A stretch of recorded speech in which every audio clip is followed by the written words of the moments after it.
Par exemple, la régulation bancaire, que chacun nous vend, ou nous a vendu dans les différents discours de Toulon, ça dépend plus du pouvoir national.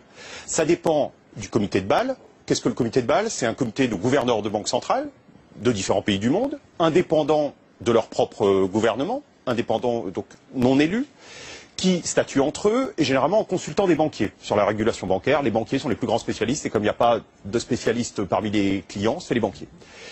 On a trouvé des documents avec Christophe Dubois qui prouvent que les référendums, ils sont considérés comme tyranniques. Tueurs de traités, c'est l'appel au peuple qui est considéré comme tyrannique. Et Mario Monti était venu il y a 4 ans au Sénat, à Paris. À l'époque, il était relativement inconnu des Français, mais il a vu des phrases très claires.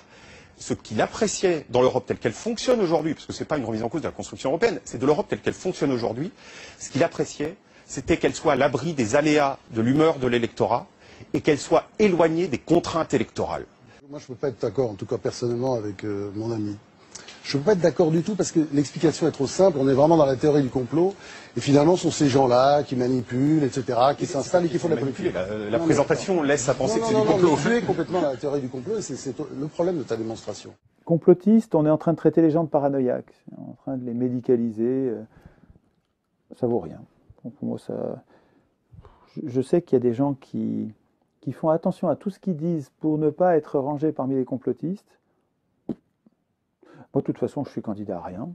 Donc, vous pouvez bien me traiter de complotiste, ça ne me fera perdre rien. Je ne cherche pas à accéder à un poste ou à un autre. Vous pouvez bien me traiter de complotiste, bon, m'en fous, c'est pas grave.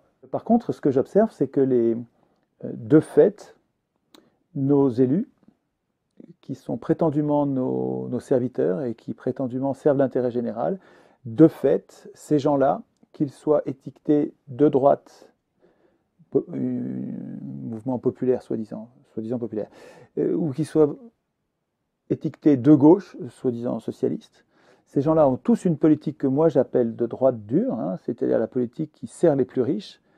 Tous ces gens-là donnent tout aux banques, des centaines de milliards d'euros aux banques, et rien à nous. Ils nous retirent, ils nous pompent, ils nous augmentent les taxes, les impôts, diminuent les prestations sociales. Ces gens-là sont des traîtres absolus. Voilà. Ils nous amusent avec une ligne de fracture qui serait la position sur l'avortement, la position sur le mariage des homosexuels, la position sur la peine de mort. Voilà, alors ça devrait être ça, nos lignes de clivage.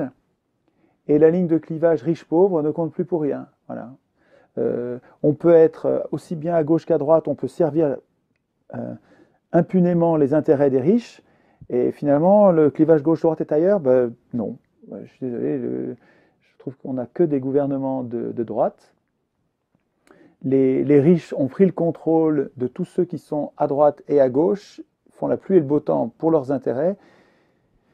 On n'est pas du tout, évidemment, en démocratie, on n'est même pas en gouvernement représentatif, on est dans une plutocratie, c'est-à-dire le régime des riches, par les riches, pour les riches.